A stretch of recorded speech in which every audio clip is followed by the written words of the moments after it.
Hey guys, I know that it's not the second Wednesday of the month. This is when I usually have the Meet the Attorney episode and this podcast.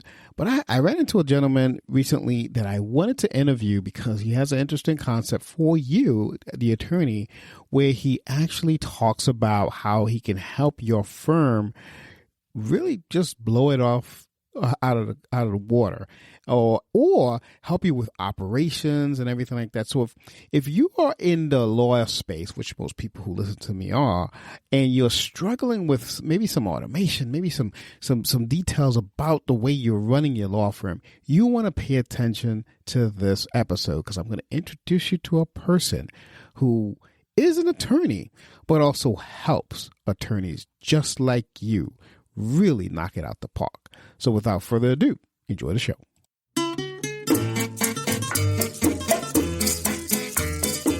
Hello, and welcome to Marketing Solutions for Local Businesses, the podcast where you will discover all the latest and greatest digital marketing tools, tips, and strategies you will need to implement in order to stay ahead of your competition. If you are not getting the results you are looking for from your digital marketing efforts, this is the podcast for you. And now, here's the host of our show, the local business guy himself, Frank Deming. Hello, everyone. This is Frank Deming, the local business guy. Welcome to another episode of Marketing Solutions for Local Businesses. Happy Wednesday. Happy hump day, everyone. I hope you guys are having a rockin' week thus far. Today is another one of my favorite shows, and that's the Meet the Attorney series. And I have some beautiful content for you today. I know I spoke to you about it a little bit, but I'm going to bring together, to you a person that I think is going to help a lot of you out. A lot of you guys are attorneys out there that listen to me on a weekly basis, and I'm going to do you a solid, as they say, and introduce you to someone that's going to help you out tremendously. His name is the great Jason Pollan. How's it going, Jason? I'm doing great, and thanks for having me here. Oh, thanks for coming. I know you're a busy man, but I've already said a few things about you in the pre-intro, Jason. But in your own words, who is Jason Pollan? Who are you, and what do you do? I'm an attorney. Been practicing attorney for more than 20 years. I'm an entrepreneur, and I'm a person who likes to build businesses, kind of live through the mistakes I've either seen happen beforehand and try to help myself and other people avoid them going forward with their businesses as well. Awesome. So the title of today's show is An Attorney to Work On and In Your Law Firm. That's what we're going to talk about today. So tell me more about why that title? Why in and on your law firm? What do you mean by that? Well, the company is called the of counsel, and a lot of times law firms will have an of counsel attorney that might have some specialization, and they're not really an associate and they're not really a partner. They usually got some experience that they bring to the table in a specific area. And we provide services just like that, except the work we do isn't working on a particular litigation, it's working on the firm itself. So you have an attorney who is a licensed attorney who's been there, veteran, knows the work, knows the aspects of it, who's not just helping out on a legal matter, but exclusively there to build the firm. And sometimes building means getting more leads, knowing what to do with them when you got them, getting a better distribution of the work out of the attorneys you do have, helping you, if you own the business, how to do a better job of getting what you want out of your day-to-day life. And that's the nutshell of it. We're not here to go do depositions and court appearances. We're here to make the firm work. Right. I got it. So that's an interesting concept. Why'd you start that, by the way? Well, my first experience with it, I had a first job out of law school, and I had been practicing about 2 or 3 years there. And nice staff, nice people, good firm, well-known, everything was great, but they never really managed the firm with adding new people in. And we had paralegals, they were great, but always working with the boss, not necessarily the new attorney. And that's fine. I had that kind of feeling of, well, nothing's beneath me. I can do this work. And they Mm. brought a paralegal in to work half her time with me.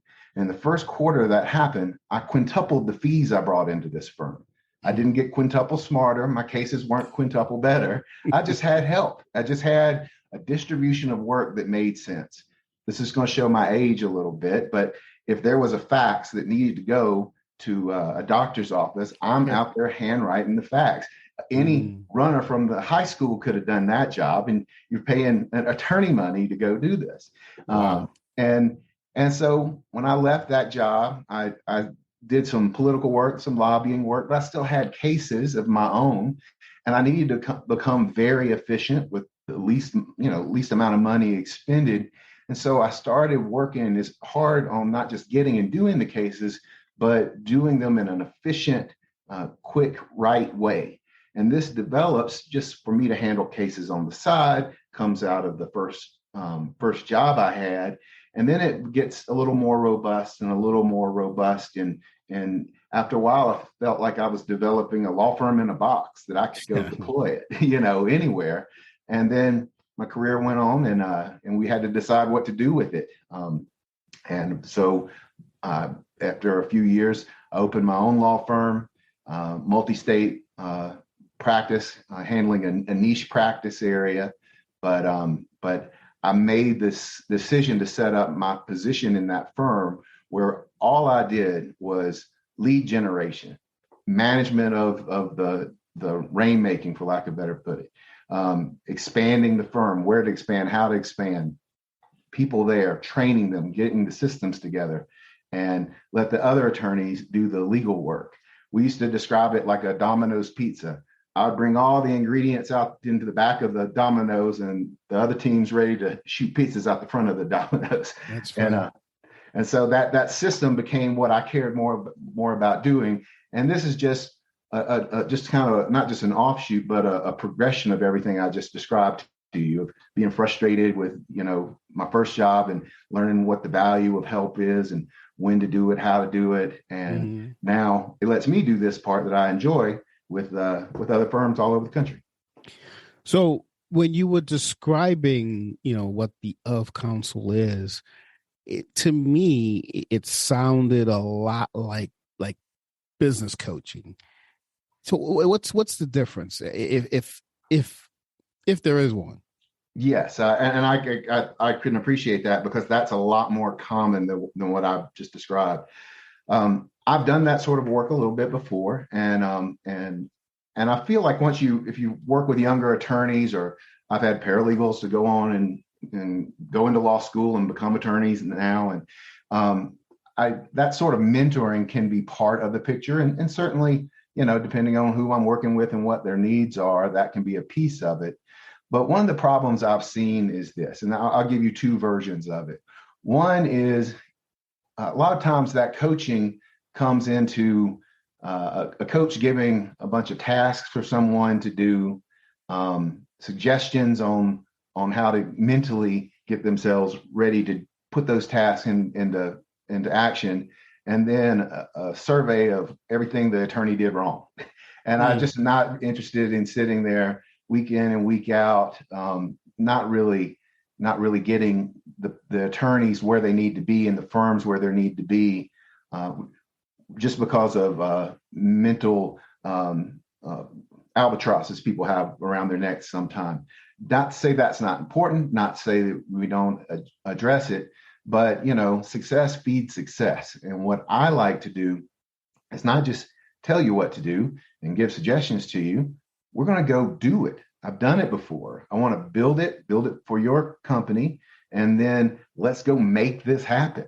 And if we need to do it a little bit or a lot at a time, that's fine. Not everybody has the same needs, but this is what I compare it to friends a lot. People learning how to drive, a lot of times parallel parking is hard for them. And, it can be a pain, something people avoid. But if you're in that passenger seat, there's only so much you can do telling someone at the steering wheel how to parallel park. You can't.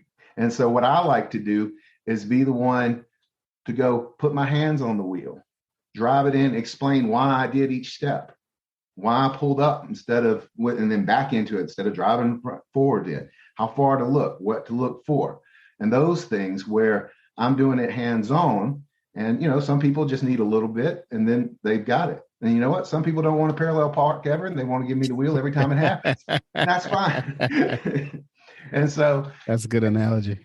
So that's and we want to make it where people can make those choices, and sometimes those difficulties become less difficult, but a new difficulty comes up, and that can be an issue. And so all of this is really hard to do as just a coach, especially if it's a coach that's not been an attorney or hasn't done, gone from one attorney to, a staff of 20, gone from, $100,000 a year working by yourself to multi-million or multi-locations.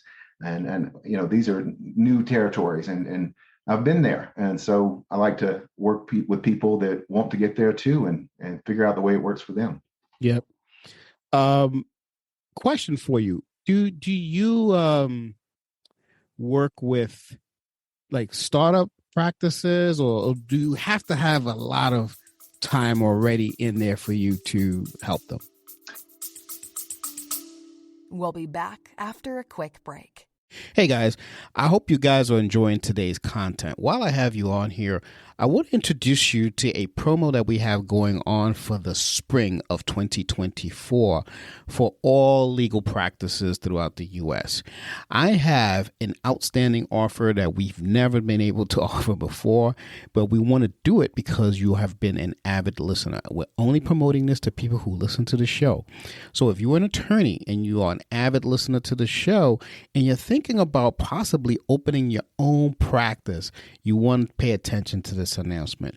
We are offering a full website with hosting, SSL certificate, online booking service, online appointment management, and more, and much, much more, with a 1-year maintenance, all for $2,250. That's $2,250 one-time fee, and you have a full-fledged website.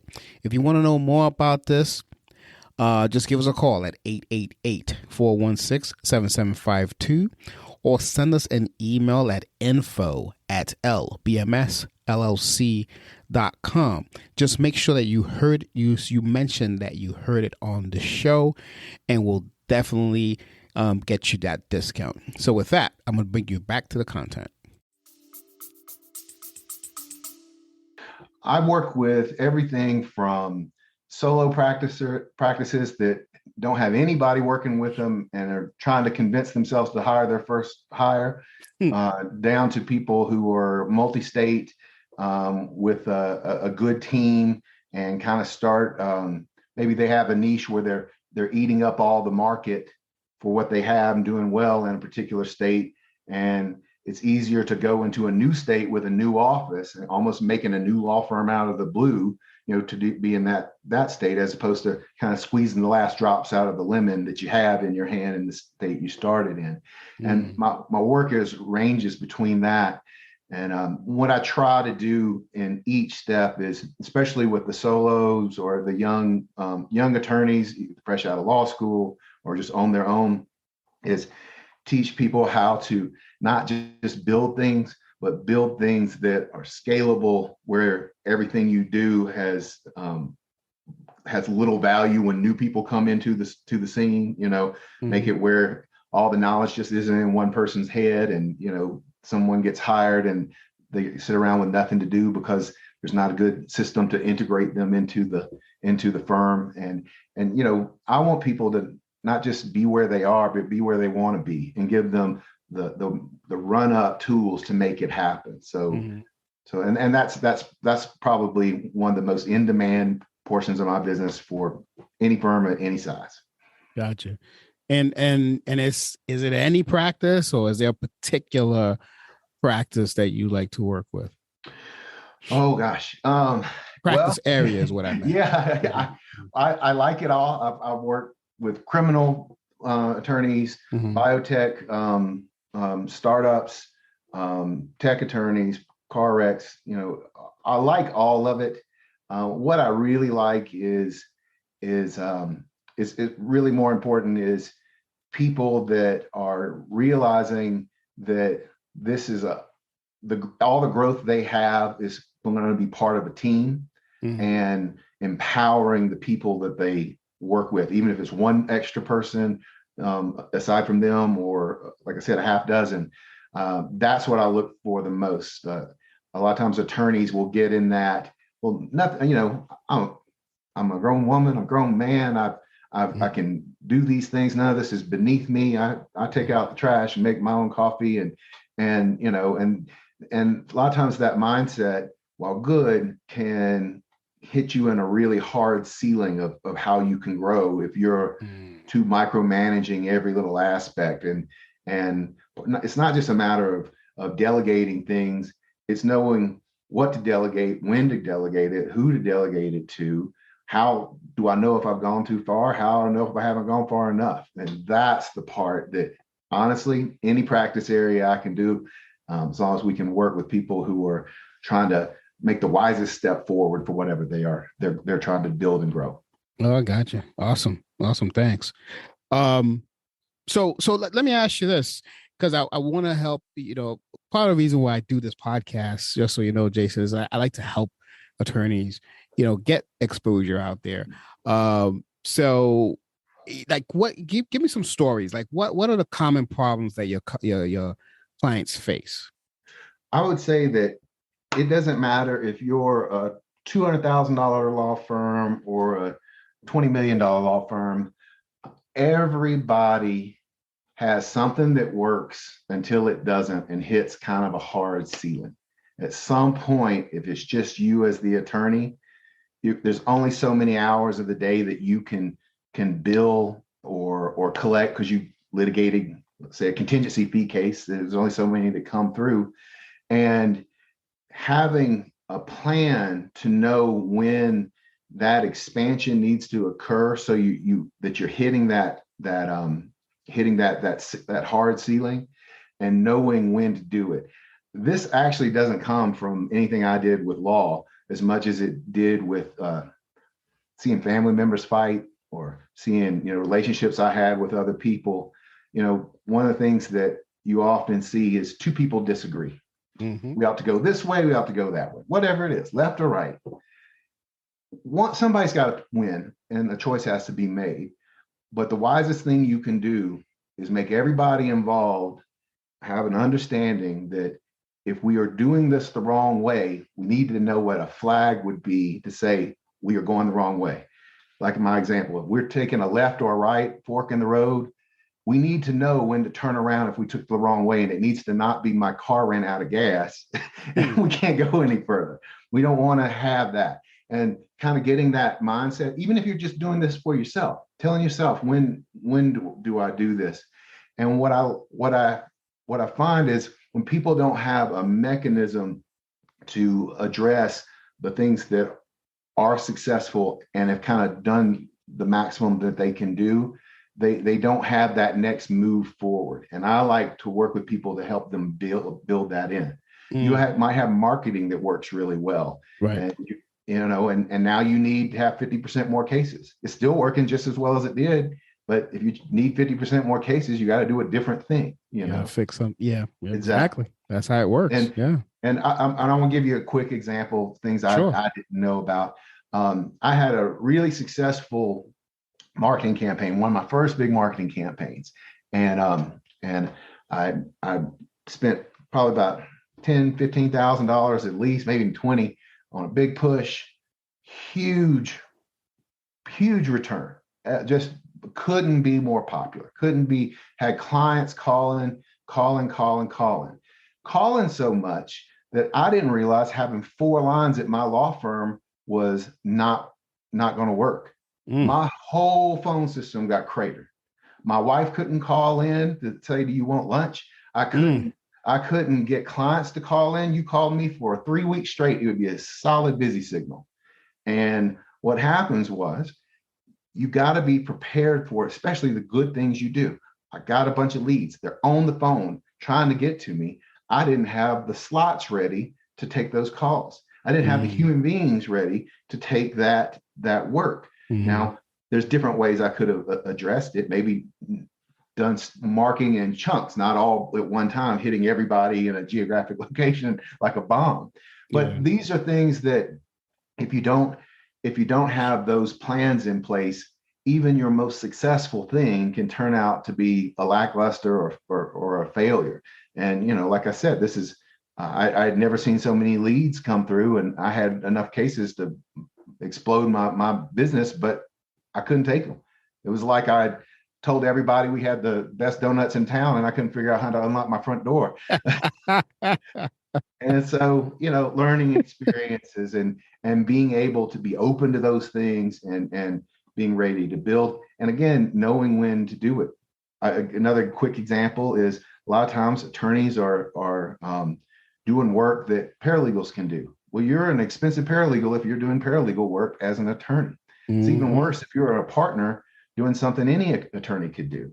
And one of the reasons why, and I'm not saying this is for every attorney or every person, but partners usually the ones that go make the rain. You've got to go bring these cases in. Paralegal's not going to go out and bring in new clients.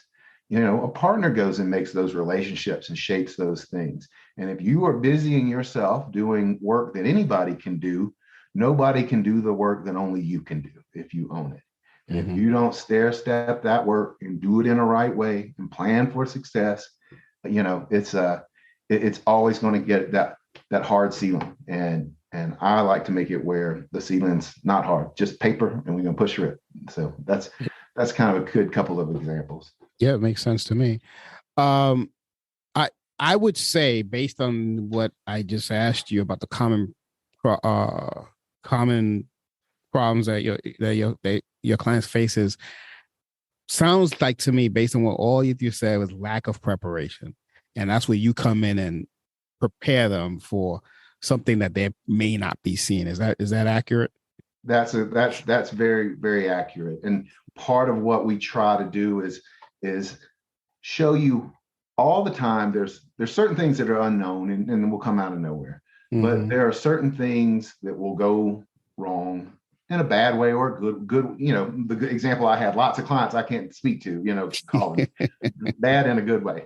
But what we want to do is have where you have tools in your pocket to know well ahead of time which way things are going. I'll give you an example. If you need to hire a new attorney, then it rarely takes less than 90 days. It's hard to hire somebody in 30 days if you know who they are and they're ready to say yes and you don't need to interview. They're giving somebody else 2 weeks notice, some holidays coming up, so they want to take Thanksgiving week off or whatever, and the desk hasn't come in that you ordered for their office, whatever. It's hard to do 30 days if you're ready to pull the trigger on day one. And so if you can't tell 90 days, 120 days out when you might need to hire somebody, you're already playing catch up on everything. And that's true for a paralegal, that's true for an attorney, what you're going to do when they walk in the door. We call it onboarding. If you don't have something set up for them, now you got an expensive friend in the office just sitting around not doing very much, not necessarily their fault, but and so what I like to do is work with people who not only, want to grow, but want to be ready for whenever the growing happens. So if those triggers of what to do are always there, and a lot of times they create a system for you to just pick up and run with as soon as you start seeing those flags. Mm-hmm. Small example, if I know a good breakdown of all the work that's being done, a list of things that so for example, an attorney doesn't need to do, any paralegal, legal assistant can do, I've now got a list of things that my new hire might need to do. I've got a list of things to put in that ad I'm going to put online to bring somebody in. I want to know that they can do some of these things. So now I've got a good list of questions to ask for the people I'm going to interview. These things all feed on each other, and having that as a way to kind of pick up a piece and the next thing's ready to go each time. That's what I want to build with folks. And that's something that everybody can, some version of it, everybody can find value with. And like I said, small hires. I'll give you one last example. I interviewed for a job one time years and years ago for business development for a major law firm, multi-state, and they interviewed me. They interviewed me about 4 or 5 rounds of interviews. In the last round, I got interviewed by 14 partners over a 7.5-hour day. I got interviewed over lunch. I didn't get a break. They didn't interview me in the bathroom. That's about it. So it was a lot. And in the end, I would be talking to partners that said, this is so good. I'm glad we've got you in here. I think you'd work great. And I'm glad the company's doing something to fill this void. Then I had other folks that said, I don't understand why anybody needs to do this job. You or anybody else. Why aren't we hiring anybody? I had people, that were asking, well, what's going to happen if I go talk to your previous employer? Are they going to have all good things to say about you? And, they were phoning it in. My previous employer was me with my own law firm. I'm sitting there thinking, I'll give you the good review now. Right. And so the point I'm saying is even big firms, little firms can be disconnected from what they need to do in a good structure. And maybe some of those people I just gave examples of didn't need to be on the interview committee. If you can't, if you're not ready to do a hearing or a deposition, don't be the one doing the deposition. There's somebody else. And like I said, these are things that we can see in major practice areas or small, little niche firms. These are all things that can be valuable. And right. Like I said, it's okay if the guy that didn't know if I wasn't an attorney or I'd had a job, that's okay. Maybe you just needed to. He probably was more important for something else that day than Right. Right. interviewing me. So anyway, it's a good example. Okay. Well, thanks. I don't care. I'm gonna put you on the spot a little bit here, Jason, if you don't mind. Sure. Why would anyone hire you or want to work with you as opposed to someone else? Like what makes you different?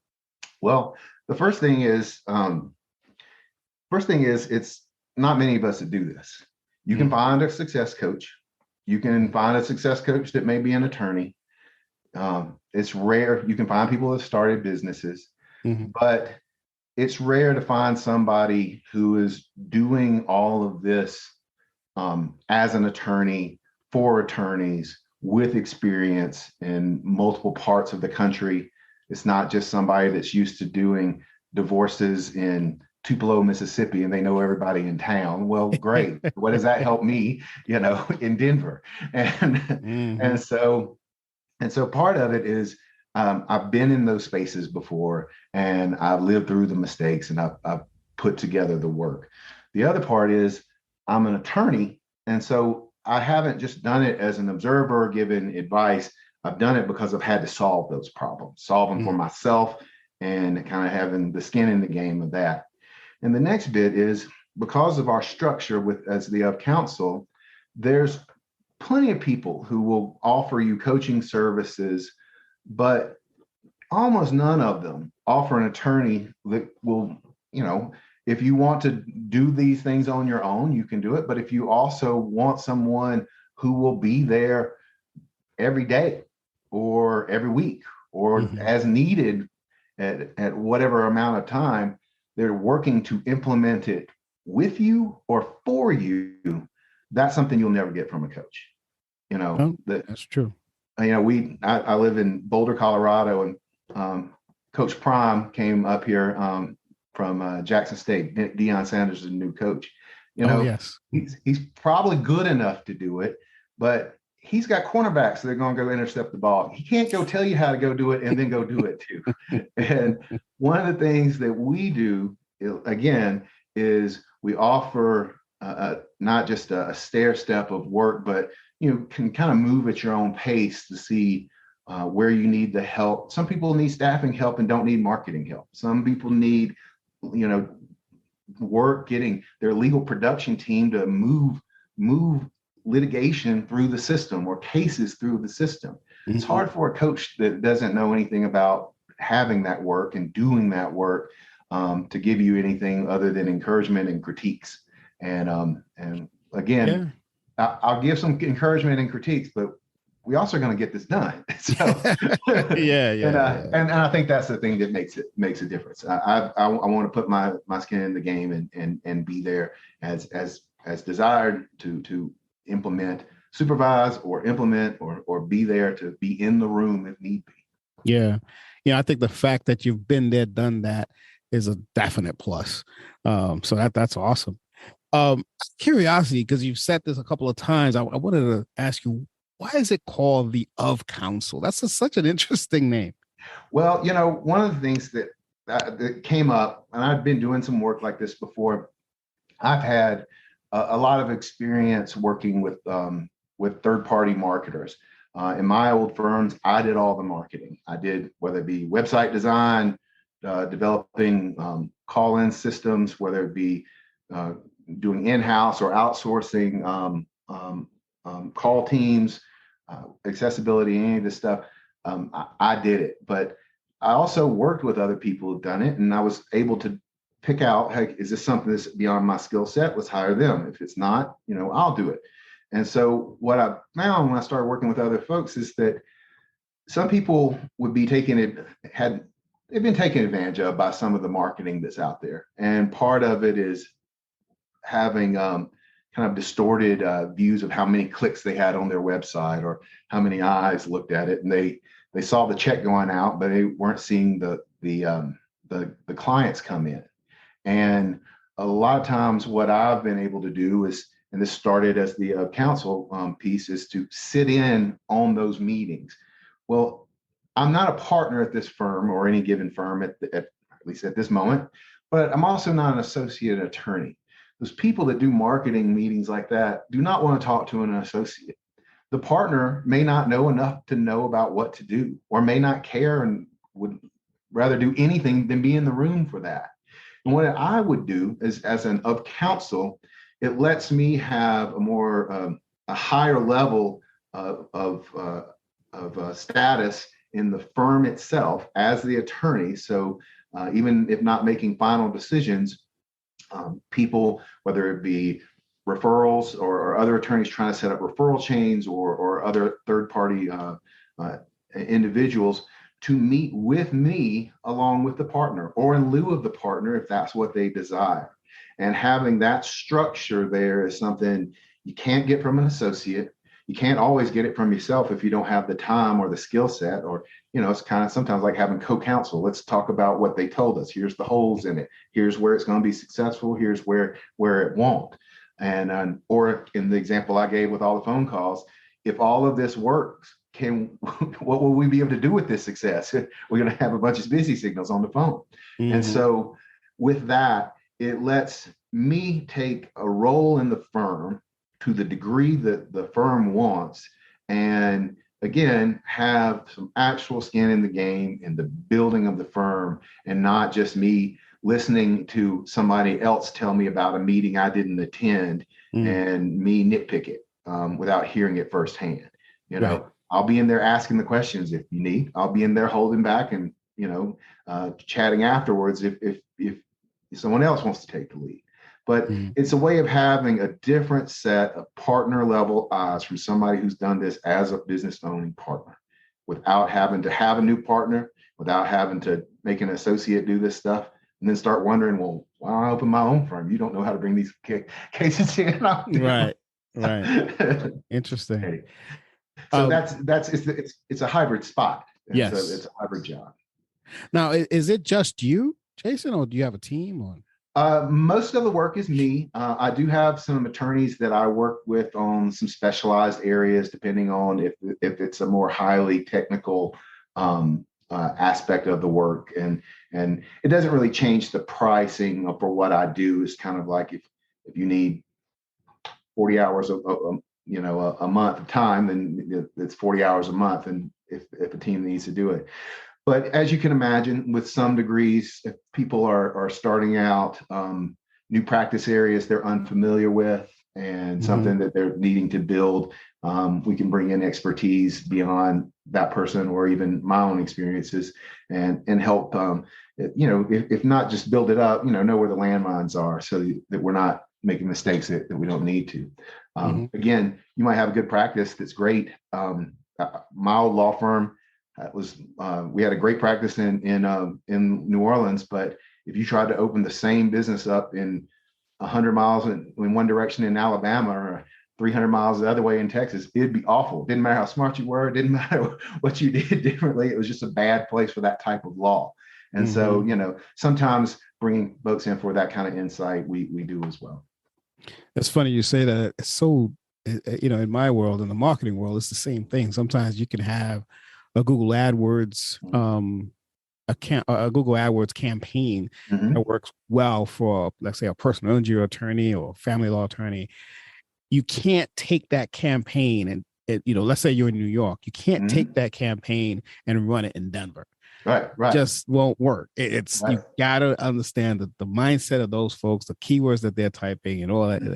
You always got to do work. So there is no shortcuts. Absolutely. And there are some of those companies that do. I always call them lead generators. I don't know if they have a particular name, but it's where you're paying a certain amount of money, and they get people to come to their website, enter the type of law they do, and a zip code, and the aviation law case that came in with your zip code comes to you, or the car wreck or whatever it is. I've seen people really get into that and just have no clue on how to get these people on the phone, because they're used to people calling them up and, not outgoing calls trying to get this person. And, all the money you spend on leads like that, if you can get them on the phone and sign them up, it's gold. And if you can't ever get them to say hello, you've got a name and a phone number that it might as well be, sitting in the dashboard of your car. It's not going to do anything. Exactly. Yep. Won't do anything. Well, this has all been great, Jason. Is there anything I did not ask you that you think will benefit the audience?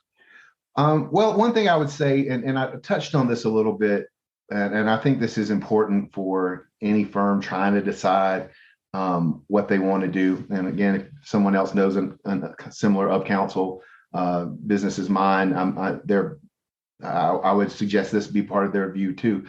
But what I think is important is being able to sit down with someone to develop what they want to do at their business, at their law firm. Do they want to be in trial?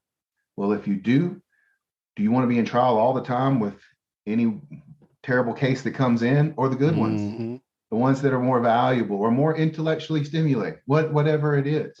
Do you want to phase out of this because you're getting burned out? But that doesn't mean the whole thing doesn't need to work. And so it's one thing for a coach to be there and encourage you and not be able to build the thing, but it's also, it's like a construction with no architect. If we can build walls, but if they don't make sense for why they're there, that's important. And one of the things that we like to do and is take a lot of time in the beginning to understand where the holes are, what if we fix is going to have a ripple effect in a positive light, and then make that attorney happier about what they're doing day to day, whatever that means for them. And it's not the same for everybody. And being able to do that and decide at the price point and the pace you want to go is everything. You can't, it's not like buying part of a pickup truck, and I'll tell you right now, I don't like pickup trucks. I don't haul things around. I can go to the U-Haul to get a pickup truck for the day I need to haul something, but I might need a convertible all the time, Exactly. And so you want to be able to make sure that we're not we, but anybody working with you, and certainly not my company, isn't a cookie cutter setup where we're just going to plug you into the same things and expect the same work. The way you get cases and new clients for workers' comp is not the same as how you get clients for divorces. People get hurt on the job. They often don't get hurt on the job 5 or 6 times, but there are people that get 3 divorces, and so that is true. Exactly. So you can't treat the clients or the businesses all the same. And we like, again, having that holistic view is I think is important for anybody. Again, whether you want to work with me or you're trying to make a choice of who to work with in whatever capacity, I encourage people to always think that way. Awesome. Awesome. So, folks, the website is theofcounsel.com. I'm going to link out to it in the show notes.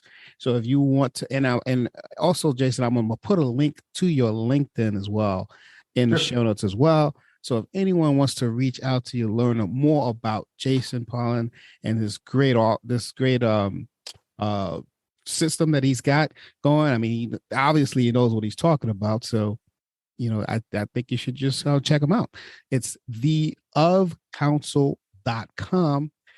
Go there right now, if you're not driving, that is, and check it out and reach out to them and just tell them that you heard them on this podcast. So that is going to put an end to this episode. I hope you guys got a lot out of it. Go to the show notes as soon as you can. Check it out. And so until next week, this has been Frank Deming, the local business guy, and you've just been blessed by the great Jason Pollan. Take care, everyone. Until next week, peace out. Thanks for listening to another episode of Marketing Solutions for Local Businesses, the podcast where you will discover all the latest and greatest digital marketing tools, tips, and strategies you will need to implement in order to stay ahead of your competition. Don't forget, any links that were mentioned during the broadcast will be available to you in the show notes, so be sure to grab them while you have the chance. Incidentally, if you have any topics that you would like for us to discuss on the show, be sure to send an email to the email provided in the show notes, or click the Contact Us link and let us know what topic you would like us to help you with, and we'll be sure to add it to our schedule.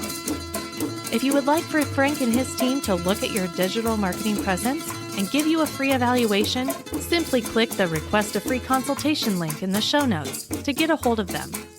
That being said, until our next episode, make it a successful digital marketing day. Peace out.